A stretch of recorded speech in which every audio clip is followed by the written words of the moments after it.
ETF index mutual funds నేర్చుకుని stock మార్కెట్లో రాణించాలనుకుంటున్నారా? వెంటనే ఈ నెంబర్కి కాల్ చేయండి. నమస్తే, నా పేరు doctor Solomon Raj, advocate supreme court of India. Welcome to Suman television. మనం చూస్తున్నాము, United States of America Israel తో కలిసి ఇరాన్ పైన యుద్ధం ప్రకటించింది. గత 12 రోజులుగా యుద్ధం జరుగుతుంది. ఈ యుద్ధంలో మనం చూసుకుంటే ఇరాన్ బాలిస్టిక్ మిజైల్స్ కానీ, ఇరాన్ న్యూక్లియర్ మిజైల్స్ కానీ ఇరాన్ దగ్గర ఎక్కువ ఉన్నాయా, లేదంటే Israel or United States of America దగ్గర ఎక్కువ ఉన్నాయా అని చూసుకుంటే ఇరాన్ దగ్గర ఏమున్నాయి, యుఎస్ దగ్గర ఏమున్నాయి. నో డౌట్ ఇరాన్ గత కొంతకాలంగా వాళ్ళ దేశాన్ని చాలా బలపరుచుకున్నాయి. ఏ విధంగా బలపరుచుకున్నాయి అంటే, చైనా దగ్గర నుంచి ఎన్నో మిజైల్స్ యాక్చువల్లీ కొనిన తర్వాత, రష్యా దగ్గర నుంచి సప్లైస్ వచ్చిన తర్వాత వాళ్ళ వెపనరీ అయితే చాలా స్ట్రాంగ్ గా చేసుకున్నారని చెప్పొచ్చు. మనకింకా అంటే చాలా పవర్ఫుల్ వెపన్స్ కూడా ఉన్నాయి వాళ్ళ దగ్గర. అన్ని కూడా కాంప్లికేటెడ్ నేమ్స్, ఇస్లామిక్ నేమ్స్ పెట్టుకున్నారు ఈ మిజైల్స్ కి కూడా. బాలిస్టిక్ వెపన్స్ ఉన్నాయి, న్యూక్లియర్ వెపన్స్ ఉన్నాయి. అదే విధంగా యునైటెడ్ స్టేట్స్ ఆఫ్ అమెరికా ఇప్పుడు ఈ వార్లో ఎటువంటి మిజైల్స్ యూస్ చేస్తుంది, ఎటువంటి బాలిస్టిక్ వెపన్స్ యూస్ చేస్తుంది అని మనం చూసుకుంటే, యునైటెడ్ స్టేట్స్ ఆఫ్ అమెరికా దగ్గర ఫాస్టెస్ట్ యుఎస్ మిసైల్స్ ఉన్నాయండి. ఈ మొట్టమొదటి మిసైల్ పేరు ఏంటి అంటే ట్రైడెంట్ 2D5 అని. ట్రైడెంట్ 2D5 అనేది ఒక బాలిస్టిక్ మిసైల్. దీని స్పీడ్ వచ్చేసి 29,645 కిలోమీటర్స్ పర్ అవర్ అండి. అంత పవర్ఫుల్ వెపన్ వరల్డ్ లోనే ఎవరి దగ్గర కూడా లేదని చెప్పి అమెరికా అయితే క్లెయిమ్ చేస్తుంది. ఈ బాలిస్టిక్ మిసైలే కాకుండా వీళ్ళ దగ్గర మైన్యూట్ మ్యాన్ 3 అని ఇంకొక మిసైల్ ఉందండి. దీని ఫైరింగ్ రేంజ్ చూసుకుంటే, దీని స్పీడ్ కనుక మనం చూసుకుంటే ఇది 28,000 kilometres per hour. Fastest US missile Trident 2D5 ఏదైతే ఉందో ఇది యాక్చువల్లీ ఒక సబ్మెరీన్ అండి. మైన్యూట్ మ్యాన్ 3 ఇది actually land based ballistic missile. ఇది అబ్సల్యూట్లీ ఇది న్యూ హైపర్సానిక్ బూస్ట్ గ్లైడ్ కలిగిన వెపన్స్ అని అనుకోవచ్చు మనము.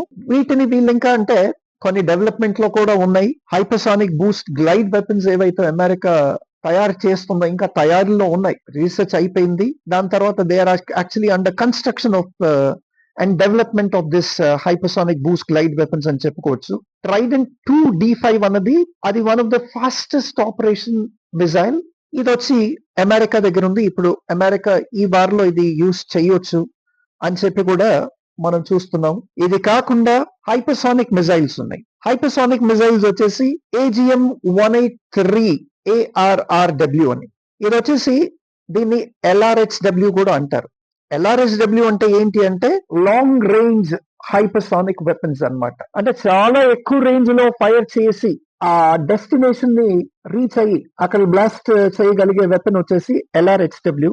ఇదే కాకుండా LRHW అంటే లాంగ్ రేంజ్ హైపర్సానిక్ వెపనే కాకుండా మీకు HWC వెపన్స్ కూడా ఉన్నాయి. Hypersonic air breathing weapon concept అని. ఇది కొత్తగా హైపర్సానిక్ ఎయిర్ బ్రీతింగ్ వెపన్ అన్నమాట. అంటే ఇది ఎయిర్ బ్రీత్ చేస్తూ హైపర్సానిక్ వేవ్స్ తో ఇది అటాక్ చేయడం జరుగుతుంది. ఇది ఒక కొత్త concept in the United States of America అని కూడా మనం చెప్పొచ్చు.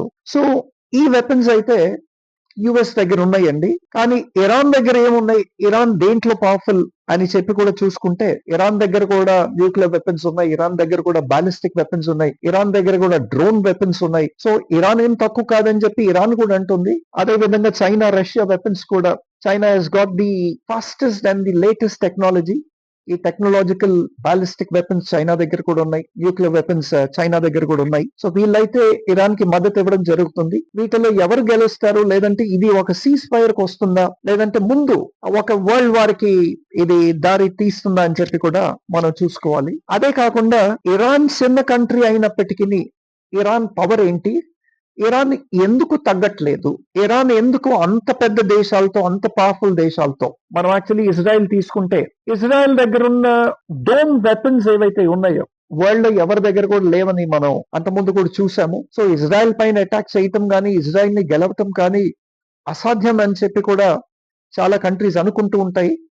ఇజ్రాయెల్ అంటేనే భయపడే కంట్రీస్ కూడా ఉన్నాయని చెప్పి కూడా మనం చూసాము. సో అట్లాంటి కంట్రీతో కూడా ఇరాన్ తగ్గట్లేదు అంటే ఇరాన్ కి ఫెసిలిటీస్ ఏమున్నాయి. మనం ఇరాన్ కనుక చూసుకుంటే, ఇరాన్ దగ్గర ద మోస్ట్ పవర్ఫుల్ ఆర్గనైజేషన్ ఉన్నది. ఇది Iran army chief Amir Hatami గారు ఎవరైతే ఉన్నారో, ఈయన IRGC, one of the members of the IRGC, IRGC ఏదైతే ఇరాన్ దగ్గర ఉందో it is the most powerful organization అండి. ఐఆర్జిసి వచ్చి ఇరాన్ ఎయిర్ స్పేస్ ని కంట్రోల్ చేస్తుంది, ఇరాన్ ల్యాండ్ స్పేస్ ని కంట్రోల్ చేస్తుంది, ఇరాన్ సీ స్పేస్ ని కూడా కంట్రోల్ చేస్తుంది. అదే కాకుండా కంప్లీట్ ఇరాన్ కౌన్సిల్ ని కూడా ఐఆర్జిసి అన్నది కంట్రోల్ చేస్తుంది.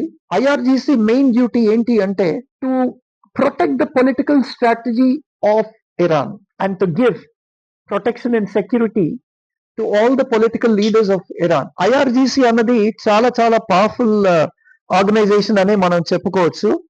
తర్వాత ఐఆర్జిసి ఇరాన్ కి ఒక పొలిటికల్ స్ట్రక్చర్ ని కూడా ఇస్తుంది.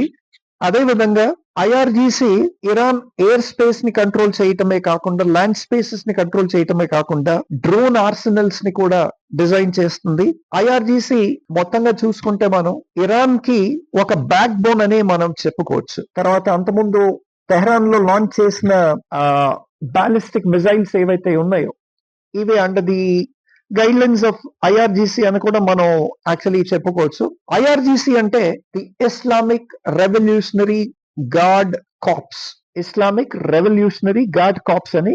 ఇది వరల్డ్ లోనే the most heaviest offensive operations in the history of armed forces అని చెప్పి కూడా ఐఆర్జిసికి ఒక పేరు ఉంది. In the history of armed forces of the Islamic Republic against occupied lands.